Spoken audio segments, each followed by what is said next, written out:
Hello दोस्तों, कैसे हैं आप सभी लोग। आशा करता हूँ अच्छे होंगे। धर्म स्टडी IQ क्लासेस पर आपका स्वागत है। अगर चैनल को लाइक सब्सक्राइब नहीं किया तो प्लीज़ लाइक सब्सक्राइब कर लीजिए और पास में बेल आइकन उसको दबा दीजिए। उसको दबाने से अगर कोई भी वीडियो अगर पड़ता है तो उसकी जानकारी आपको मिल जाएगी। तो दोस्तों, आज हम आपको बता रहे थे अनेक शब्दों के लिए एक शब्द। पहला हमारा हो गया था पर्यायवाची, फिर विलोम शब्द या विलोमार्थी शब्द हुए, फिर उसके बाद हमने बाग के दोष भी बता दिए थे और उसके बाद तद्भव तत्सम सारे बता दिए थे नियम भाग कि अगर आप वो नियम याद कर लोगे तो कभी भी आपका तद्भव तत्सम गलत नहीं होगा। अब इसके आगे एक टॉपिक आता है अनेक शब्दों के लिए एक शब्द। तो दोस्तों, आज हम अनेक शब्दों के लिए एक शब्द पढ़ेंगे और इसमें जो आए हुए हैं या आने की प्रबल संभावना है उनको इसमें इंक्लूड किया गया है, लिया गया है, जिससे कि आपके परीक्षा में वो फंसें और आपका सिलेक्शन सुनिश्चित करें। तो दोस्तों, आज हम शुरू करते हैं अनेक शब्दों के लिए एक शब्द। तो एक बात और बतानी थी, EPTRPSC जो है इसमें पेट का रजिस्ट्रेशन चल रहा है। लगभग 30 तारीख उसकी लास्ट डेट है। जिस भी कैंडिडेट ने नहीं भरा है वो अपना जाके सरकारी रिजल्ट पर भर सकता है। और जो कैंडिडेट पहले दे चुके हैं तो उन्हें कुछ नहीं करना है, उन्हें वहाँ जाएंगे, अपना रजिस्ट्रेशन रीफिल करेंगे, फिल कर देंगे, उसमें पूरा उनका फॉर्म खुल के आ जाएगा। उसके बाद फ़ोटो साइन अपलोड करने, फीस काटनी है, बस। इसके बाद आपको कुछ नहीं करना है। तो आप सभी लोग जिसने भी अभी नहीं किया है तो प्लीज़ जाइए और कर लीजिए, नहीं तो बाद में साइड में प्रॉब्लम आने लगती है, जो करना चाहता है वो रह जाते हैं। तो दोस्तों, आज हम शुरू करते हैं अनेक शब्दों के लिए एक शब्द और हमारा आज का पहला शब्द है देखिए लिखा है।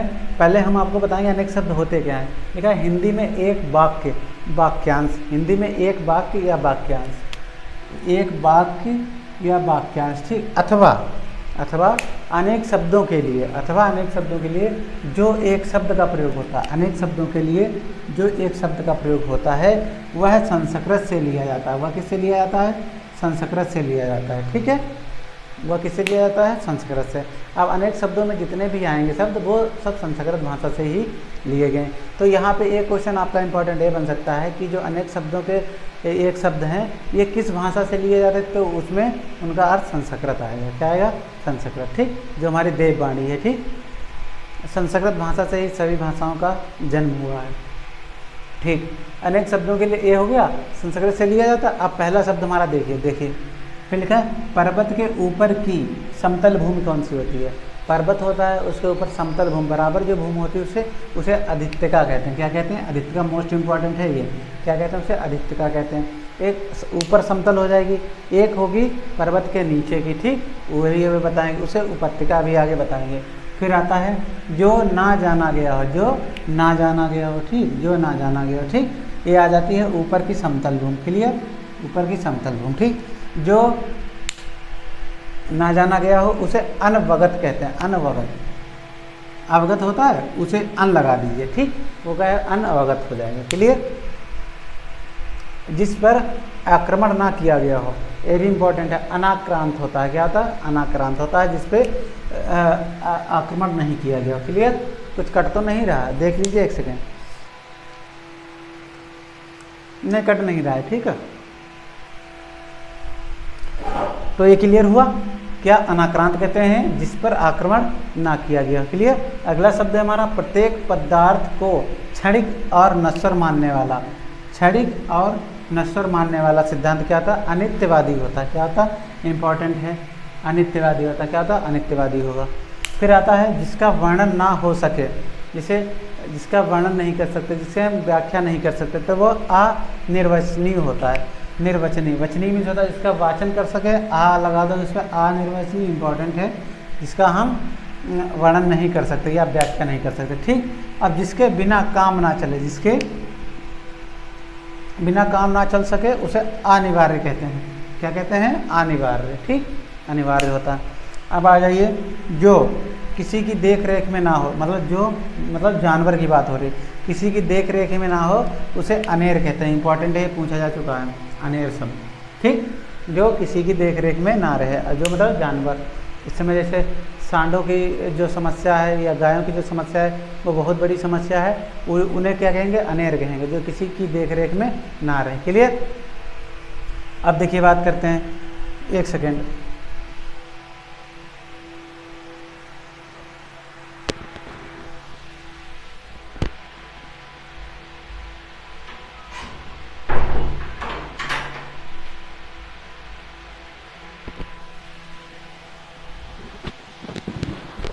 चलिए ठीक है, उसे क्या कहते हैं, जो जानवर किसी की देख रेख में ना हो उसे क्या कहते हैं, अनेर कहते हैं। क्लियर। अब अगला देखिए, जिस जानवर का कोई मालिक ना हो, जिस जानवर का कोई एक देख रेख हो गया और जिसका कोई मालिक ना हो तो वो उसे अन्ना कहते हैं। ये भी पूछा जा चुका है, ये भी पूछा जा चुका, अन्ना कहते हैं। ठीक, क्या कहते हैं, अन्ना। अब लिखा, जिसका ज्ञान इंद्रियों द्वारा ना हो, जिसका ज्ञान इंद्रियों द्वारा ना हो उसे क्या कहते हैं, अगोचर कहते हैं। अगोचर, क्या कहते हैं, अगोचर। ठीक है। अब बात करते हैं परंपरा से कही हुई बात या उक्ति। परंपरा से कही हुई बात या उक्ति उसे क्या कहते हैं, जो परंपराओं से चली आ रही है प्राचीन काल से, उसे अनुश्रुत कहते हैं। क्या कहते हैं, अनुश्रुत। इंपॉर्टेंट है ये, उसे क्या कहते हैं, अनुश्रुत कहते हैं। क्लियर। अब जो किसी वस्तु या व्यक्ति के प्रति आसक्त हो, मतलब आसक्त मीन्स क्या होता है, उससे प्रभावित हो या उसकी तरफ खींचा जा रहा हो। जो किसी वस्तु या व्यक्ति के प्रति आसक्त हो उसे अनुरक्त कहते हैं। उसे क्या कहते हैं, अनुरक्त कहते हैं। इंपॉर्टेंट है। क्लियर, समझ में आ रहा, कोई डाउट हो। अगला शब्द है आधी रात का समय। पहला है आधी, कट रहा हो तो बता देना, आधी रात का समय, आधी रात का समय। ठीक, आधी रात के समय को क्या कहते हैं, लिखिए। दूसरा लिख लीजिए, रंगमंच के पर्दे के पीछे का स्थान। रंगमंच के पर्दे के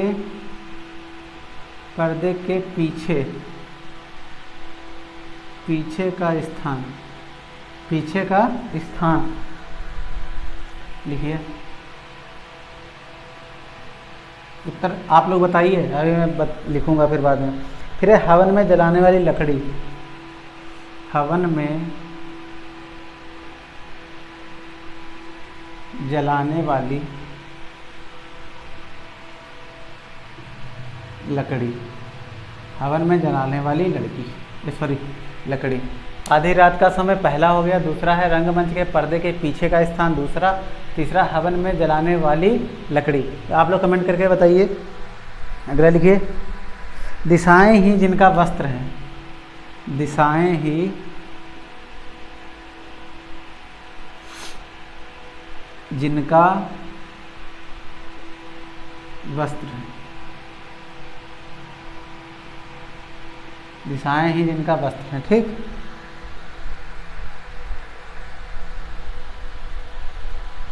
ठीक। अगला लिखिए, पेट की अग्नि पता होगी, जठराग्नि होगी है। समुद्र में बड़वा नल होता है, जंगल की आग क्या दावा नल होती है। ये लिखाने की जरूरत तो है नहीं। जिस पुरुष की पत्नी साथ नहीं है, ये आजकल बहुत चल रहा है भैया, याद रखना। जिस पुरुष की पत्नी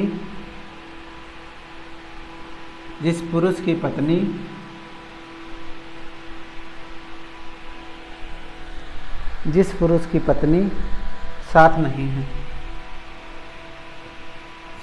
किसी का मजाक नहीं उड़ाना चाहिए। जिस नहीं है, जैसे इस समय वो ज्योति मौर्य और उनका चल रहा है। ठीक है, जिस पुरुष की पत्नी साथ नहीं है। अगला लिखिए, हाथी की पीठ पर रखे जाने वाले। हाथी की पीठ पर एक रखा जाता है, हाथी की पीठ पर रखे जाने वाला। आप लोग कमेंट करते रहिए। हाथी की पीठ पर रखे जाने वाला। ठीक, फिर अगला लिखिए, उत्तराधिकार में प्राप्त संपत्ति। उत्तराधिकार में प्राप्त संपत्ति। उत्तराधिकार में प्राप्त संपत्ति। ठीक, फिर अगला लिखिए, गिरा हुआ के लिए एक शब्द। गिरा हुआ, गिरा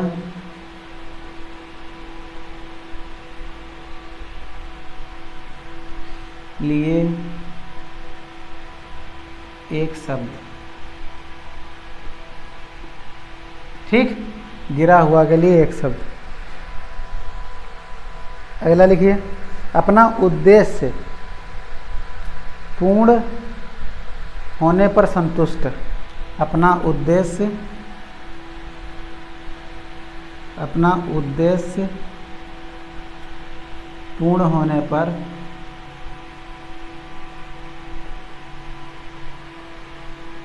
संतुष्ट। ठीक, अपना उद्देश्य पूर्ण होने पर संतुष्ट। अगला लिखिए, बच्चों को सुलाने के लिए गाए जाने वाला गीत।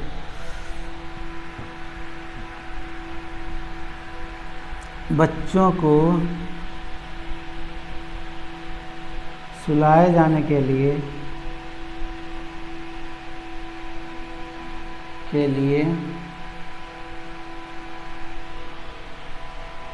गाया जाने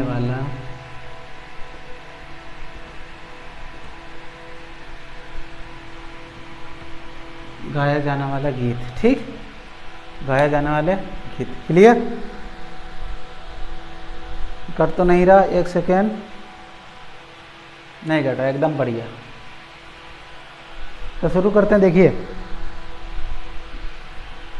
बच्चों को सुलाया जाने के लिए गाया जाने वाला गीत। क्लियर हो गया?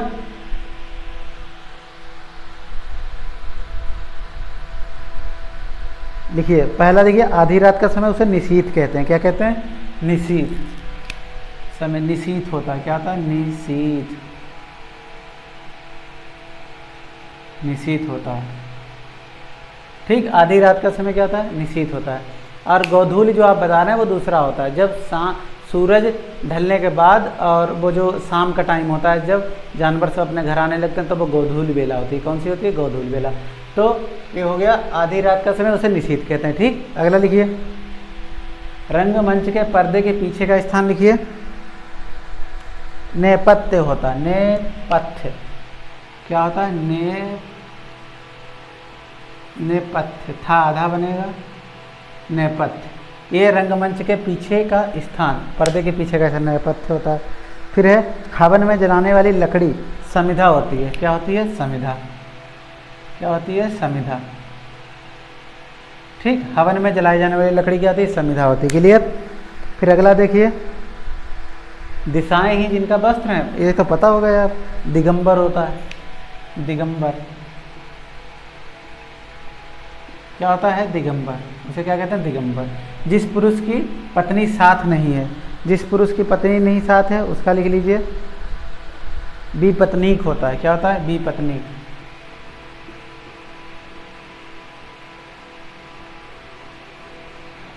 विपत्नीक होता है। क्या होता है? विपत्नीक। फिर अगला देखिए, अच्छा, तैरने की इच्छा पता होगा, तितीर्षा। ये तो मैं पहले वीडियो पढ़ा हुआ है, वो देख लीजिए, बहुत इंपॉर्टेंट है। तैरने की इच्छा तितीर्षा होता है, करने की इच्छा चिकीर्षा होती है। ये सारी इच्छाएं मैंने बताई थी। फिर है अगला, हाथी की पीठ पर रखे जाने वाला। हाथी की पीठ पर रखे जाने वाला उसे हौदा कहते हैं। क्या कहते हैं? हौदा। ये पूछा गया है, हौदा। अंकुश दूसरा होता है। अंकुश होता है जिससे हाथी को नियंत्रण में लाया जाता है, वो होता है अंकुश। एक भाला टाइप का होता है। जब हाथी जो है वो क्या हो जाता है? आउट ऑफ कंट्रोल हो जाता है, तब उसको क्या किया जाता है? वो उससे कंट्रोल किया जाता है। ठीक है, ये हो गया। फिर हाथी के अब उत्तराधिकार में प्राप्त संपत्ति क्या होती है? उत्तराधिकार में प्राप्त संपत्ति लिखिए, रिक्त होता है। रिक्त, राम छोटी मात्रा री का आधा और था, रिक्त होता है। क्या होता है? उत्तराधिकार में प्राप्त संपत्ति रिक्त होती है। ठीक, अगला देखिए, गिरा हुआ के लिए एक शब्द, इसे ये तो पता होगा यार, गिरा हुआ के लिए ये पतित होता है। क्या होता है? पतित। इसे क्या कहते हैं? पतित कहते हैं। क्या कहते हैं? पतित। क्लियर? अगला है, अपना उद्देश्य पूर्ण होने पर संतुष्ट। बताओ क्या होता है? कृतार्थ होता है। क्या होता है? अपना उद्देश्य पूर्ण होने पर संतुष्ट, उसे कृतार्थ कहते हैं। क्या कहते हैं? कृतार्थ। क्या कहते हैं उसको? कृतार्थ कहते हैं। क्लियर? फिर अगला देखिए, बच्चों को सुलाए जाने के लिए गाया जाने वाला गीत क्या होता है? बताइए। लोरी होती है। ये तो बहुत अच्छा है यार। क्या होता है? लोरी। लिख लो, लोरी।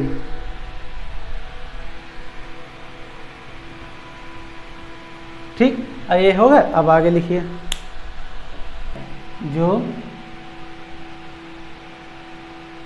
नभ में चलता है।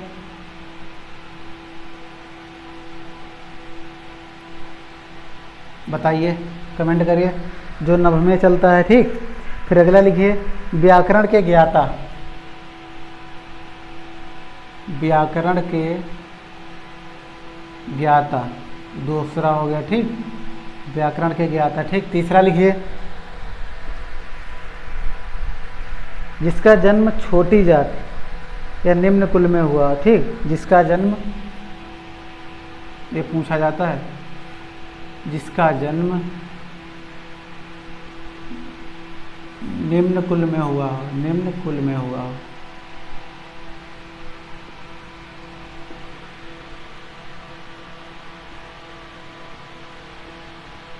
ठीक, जिसका जन्म निम्न कुल में हुआ। क्लियर। अगला लिखिए, जिसके सिर पर चंद्र हो। जिसके सिर पर, जिसके सिर पर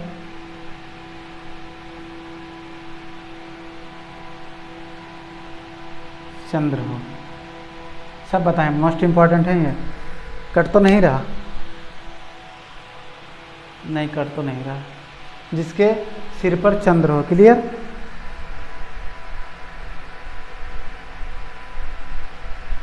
अगला लिखिए, जो कठिनाई से समझने योग्य है। जो कठिनाई से, जो कठिनाई से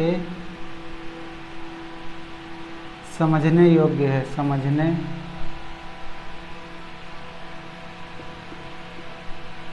योग्य है, ठीक।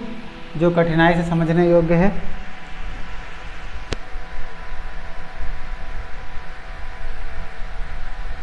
अगला लिखिए, जो पृथ्वी से संबद्ध है। जो पृथ्वी से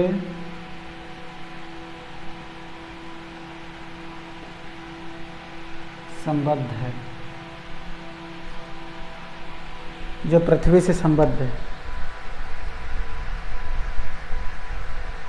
अगला लिखिए, जिसे जानने की इच्छा है। ये इंपॉर्टेंट है, जिसे जानने की इच्छा है। जिसे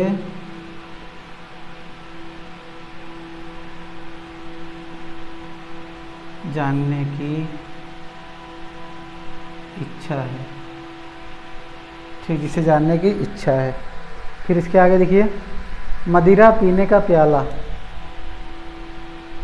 मदिरा पीने का प्याला। प्याला कह दो, बर्तन कह दो, कुछ भी कह दो। मदिरा पीने का प्याला।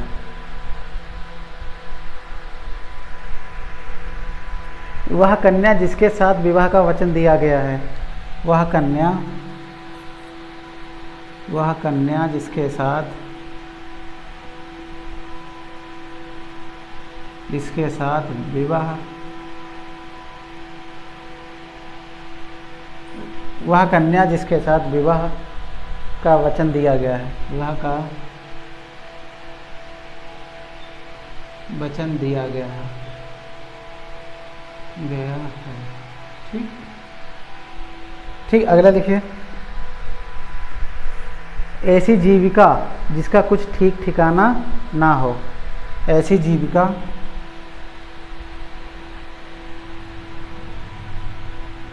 जीविका जिसका ठीक ठिकाना ना हो। ठीक ठिकाना ना, ठीक। ठीक, और लिखिए, बुरे उद्देश्य से की गई गुप्त मंत्रणा।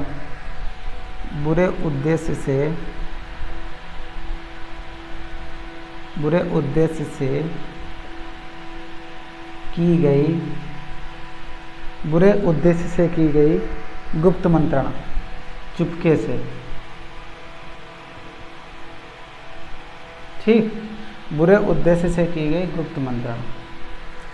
अगला देखिए, परंपरा से चली आ रही बात। परंपरा से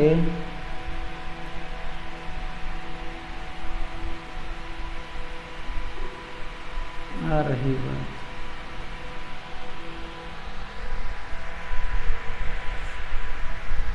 जो जोता बोया ना गया हो, जो जोता बोया ना गया हो। देखो कटा तो नहीं, जो जोता बोया ना गया हो, एक सेकेंड, सही है, नहीं कट रहा। जो जोता बोया ना गया हो, ठीक। अब लिखिए आंसर। जो नभ में चलता है, लिखिए, जो नभ में चलता है उसे क्या कहोगे? जो नभ में चलता है, लिखो लिखो जल्दी लिखो। खेचर कहते हैं उसे, क्या कहते हैं? खेचर। खेचर क्या कहते हैं? खेचर। व्याकरण के ज्ञाता को क्या कहते हैं? वैयाकरण। वैयाकरण क्या कहते हैं उसे? वैयाकरण कहते हैं। वैयाकरण कहते हैं, ठीक। न जो नभ में चलता है उसे खेचर कहते हैं, और व्याकरण के ज्ञाता को वैयाकरण कहते हैं, ठीक। जिसका जन्म निम्न कुल में हुआ हो उसे कहते हैं अंत्यज। आ पूरा है, ना आधा है, ता भी आधा, या पूरा और जा अंत्यज। निम्न कुल में जिसका जन्म हुआ, अंत्यज जिसे कहते हैं, ठीक। जिसके सिर पर चंद्र हो, जिसके सिर पर चंद्र हो, चंद्रशेखर कहते हैं उसे। चंद्रशेखर क्या कहते हैं? चंद्रशेखर। चंद्रशेखर किसका नाम है? भगवान शिव का। उनके चंद्र किस पे? सिर पे है, चंद्रशेखर। अगला देखिए, जो कठिनाई से समझने योग्य है, जो कठिनाई से समझने योग्य, दुर्बोध। क्या कहते हैं उसको? दुर्बोध कहते हैं। क्या कहते हैं? दुर्बोध। क्या कहते हैं? दुर्बोध, ठीक। अब देखिए, जो पृथ्वी से संबद्ध है, जो पृथ्वी से संबद्ध है, देखिए, जो पृथ्वी से संबद्ध है पार्थिव कहते हैं। पार्थिव शरीर नहीं कहते हैं, जो पृथ्वी से संबद्ध उसे पार्थिव कहते हैं। क्या कहते हैं? पार्थिव। क्या कहते हैं? पार्थिव। जिसे जानने की इच्छा है उसे जिज्ञासा कहते हैं। जिज्ञासा। और मैंने पहले आपको बताया भी था, और जानने की इच्छा रखने वाला तो जिज्ञासु हो जाएगा, और जिसे जानने की इच्छा है वो जिज्ञासा होता है। क्लियर? मदिरा पीने का प्याला, मदिरा पीने के प्याले को कहते हैं चषक। क्या कहते हैं? चषक कहते हैं। क्या कहते हैं? चषक कहते हैं। क्लियर? अगला देखिए, वह कन्या जिसके साथ विवाह का वचन दिया गया है, मोस्ट इंपॉर्टेंट है, वचन दिया गया, वागदत्ता कहते हैं उसको। क्या कहते हैं? वागदत्ता। वागदत्ता। गा आधा है, ठीक। वागदत्ता क्या कहते हैं उसका? वागदत्ता कहते हैं, ठीक। अगला देखिए, ऐसी जीविका जिसका ठीक ठिकाना ना हो, कोई ठीक ठिकाना ना हो, उसे क्या कहते हैं? बोलिए। आकाश वृत्ति। आकाश वृत्ति। आकाश वृत्ति कहते हैं, ठीक। बुरे उद्देश्य से की गई गुप्त मंत्रणा, बुरे उद्देश्य से की गई गुप्त मंत्रणा, दुर्भी संधि होता है। दुर्भी संधि, संधि से पहले दुर्भी लगा देना है। दुर्भ संधि, दुर्भी संधि होता है, ठीक। परंपरा से चली आ रही बात, ये तो बहुत पता होगा। अनुश्रुति होती है, अनुश्रुति।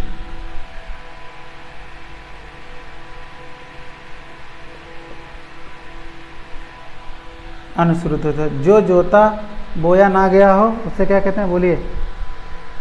जो जोता बोया ना गया हो उसे क्या कहोगे? आकृषित। आकृषित। जैसे कृषि लिखते हैं, कृषि अत्ता लिख दो, आकृषित, ठीक। तो देख लीजिए इंपॉर्टेंट कौन सा है। खेचर भी है, व्याकरण भी है, चंद्रशेखर भी है, चषक भी है, वागदत्ता भी है, और आकाश वृत्ति है, सही है। दुर्भंज संधि है, अनुश्रुत, आकृषित, ठीक। ये आपके हो गए अनेक शब्दों के लिए एक शब्द। और आगे लिखिए।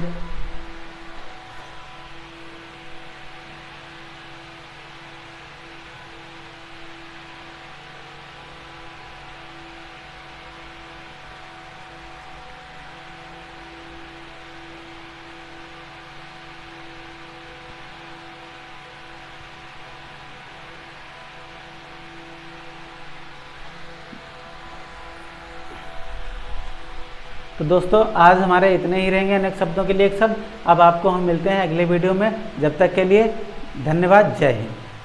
ठीक।